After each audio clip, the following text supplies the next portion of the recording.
तो चलिए दोस्तों प्रश्न संख्या 2 बना लेते हैं इसका दोस्तों, अर्थात 13.2 का। कहता है एक इंजीनियरिंग के विद्यार्थी रचेल से एक पतली एल्युमिनियम की शीट का प्रयोग करते हुए एक मॉडल बनाने को कहा गया जो एक ऐसे बेलन के आकार का हो जिसके दोनों सिरों पर दो शंकु जुड़े हुए हैं। बोलता है इस मॉडल का व्यास 3 सेंटीमीटर और इसकी ऊंचाई 12 सेंटीमीटर है।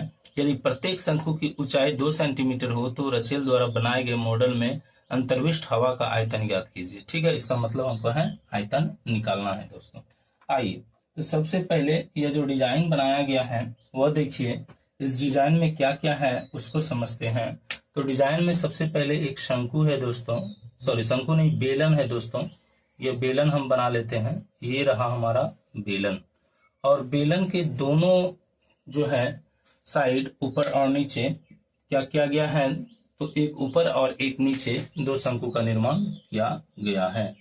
तो मैं भी इस शंकु का निर्माण कर देता हूं। ये देखिए दोस्तों, मैंने क्या किया, तो शंकु का निर्माण कर दिया। हो गया दोस्तों। अब इसमें क्या है, इसका टोटल लंबाई जो है वो कितना दिया गया है, इसका टोटल लंबाई है दोस्तों 12 सेंटीमीटर। ठीक है, इसका टोटल लंबाई कितनी है, तो 12 सेंटीमीटर है। और देखिए, और इसमें क्या दिया गया है, अगर शंकु के बारे में बात किया जाए दोस्तों, तो शंकु की ऊंचाई सिर्फ दी गई है 2 सेंटीमीटर। शंकु की ऊंचाई कितनी दी गई है, 2 सेंटीमीटर। ठीक है, ये शंकु की ऊंचाई है। उसी तरह नीचे भी दोस्तों शंकु की ऊंचाई कितनी हो गई, 2 सेंटीमीटर, है ना। और इस जब ऊंचाई 2 सेंटीमीटर है दोस्तों, ठीक है, इसका ऊंचाई कितना है, 2 सेंटीमीटर है। इसका व्यास देखिए कितना है दोस्तों, तो इसका व्यास जो दिया गया है, इसकी व्यास जो दिया गया है वो 3 सेंटीमीटर है। कितना है दोस्तों, तो इसका व्यास जो है वो 3 सेंटीमीटर है। ठीक है, इसका व्यास को देख लीजिए, व्यास दिया गया है 3 सेंटीमीटर, ये हो गया व्यास। ठीक, तब हमको बोल रहा है कि इसमें कितना हवा आ सकता है, अंतर्विष्ट हो सकता है, उसका आयतन निकालना है। तो ये कैसे आएगा, एक एक करके काम करते हैं। देखिए, शंकु और बेलन दो आकृतियों से यह मिलकर बना हुआ है। तो ध्यान से देखिए दोस्तों, व्यास कितनी है, तो व्यास जो यहाँ पर दिया गया है, यहाँ पर व्यास, और व्यास कितना हो गया, तो वह है 3 सेंटीमीटर। व्यास कितना हो गया, 3 सेंटीमीटर।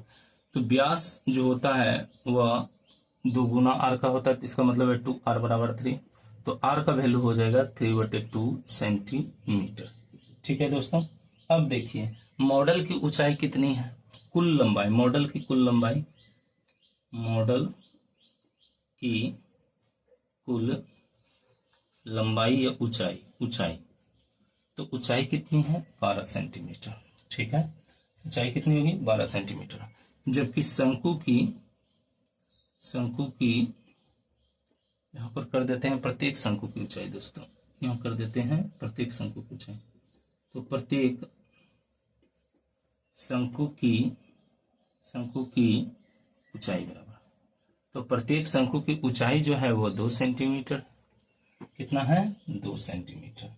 तो इस प्रकार बेलन की ऊंचाई कितनी हो जाएगी, केवल बेलन की ऊंचाई, केवल बेलन की ऊंचाई। तो बेलन की ऊंचाई निकालने के लिए क्या करना होगा, ये पूरा 12 सेंटीमीटर है दोस्तों।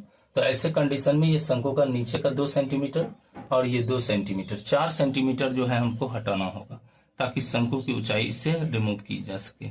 अर्थात हो गया कितना, तो 8 सेंटीमीटर इसका हो गया दोस्तों। ठीक है, तो अब यहाँ पर क्या है, यहाँ पर मैंने सारी चीजों को लगभग निकाल लिया। अब देखिए शंकु की ऊंचाई भी निकल गई है। हमको क्या चाहिए दोस्तों, तुमको आयतन चाहिए। क्या चाहिए, आयतन चाहिए।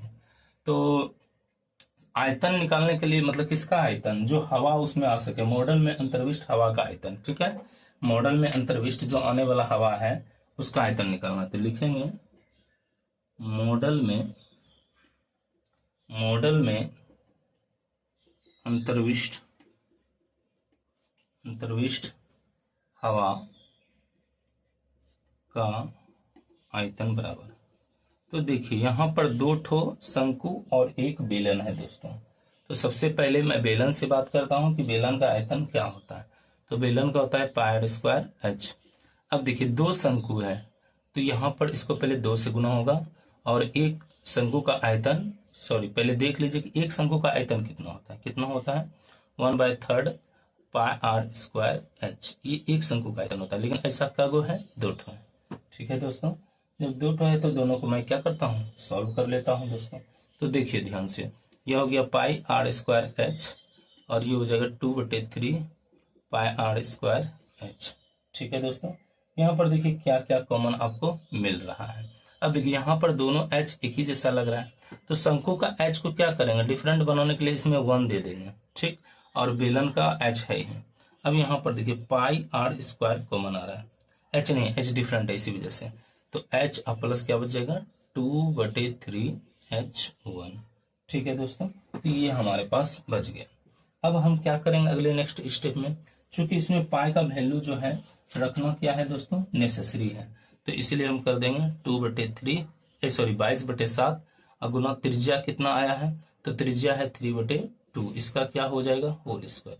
अब देखिए ये है जो है बेलन की ऊंचाई, तो बेलन की ऊंचाई कितना आ गया है आपका 8 सेंटीमीटर आ गया, और ये जो h है ये किसकी है, तो h जो है यह शंकु की ऊंचाई है, किसका है शंकु, और शंकु की प्रत्येक शंकु की ऊंचाई 2 सेंटीमीटर था। अब इसको कैलकुलेशन करते हैं 22/7, ये हो जाएगा 9/4, और इधर देख लीजिए इसको कैलकुलेट कर लीजिए, तो 2 दूना 4, यहाँ पर देख लीजिए दोस्तों 8 प्लस हो जाएगा 4/3 हो जाएगा। इसको थोड़ा मैं बढ़ाकर कैलकुलेट कर रहा हूँ, आइए, तो ये हो जाएगा 22/7 9/4, और इसको देखिए 8 तिया 24 और 4 28 हो जाएगा दोस्तों, अर्थात हो जाएगा 28 कितना, तो 28 हो जाएगा 3। अब ये 7 से कितने बार में कट जाएगा, 7 चौके 28, 4 से 4 कैंसिल हो जाएगा, और 3 से या 3 टाइम्स में कैंसिल हो जाएगा, अर्थात हमारे पास क्या बचा दोस्तों, तो 22 और गुना बच गया 3। इसका वैल्यू कितना आएगा 66 आ गया, अर्थात 66 सेंटीमीटर क्यूब आएगा, 66 सेंटीमीटर क्यूब। तो आपने यह देखा दोस्तों कि वैल्यू जो है मैंने इसका निकाला। तो इस प्रकार इस वीडियो को देखने के लिए धन्यवाद दोस्तों। लाइक करें, सब्सक्राइब करें, शेयर करें, ज्यादातर दोस्तों तक इसे पहुंचाने का प्रयास करें। मिलते हैं अगले वीडियो के साथ। Thank you, bye bye.